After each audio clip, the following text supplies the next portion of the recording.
ভাই তুমি কি করতেছো?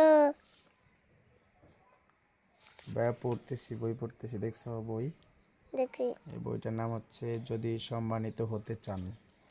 আপনারা এই বইটি কিনবেন। এই বইটির ভিতরে খুবই সুন্দর সুন্দর লেখা আছে। এরপরে হচ্ছে এই বইটিতে অনেক ভালো কিছু লেখা আছে, কিছু ঘটনামূলক মানে শিক্ষণীয় কিছু ঘটনা আছে, যেগুলো আপনারা পড়লে অবশ্যই ভালো লাগবে। আপনারা বলতে যারা স্টুডেন্ট আর কি, তারা এই বইটি পড়তে পারেন। খুবই ভালো একটি বই, অনেক। বইটি লিখেছেন আল্লামা শাইখ শাইখ জুলফিকার আহমদ নকশবন্দি সাহেব। উনি খুব ভালো একটি বই লিখেছেন।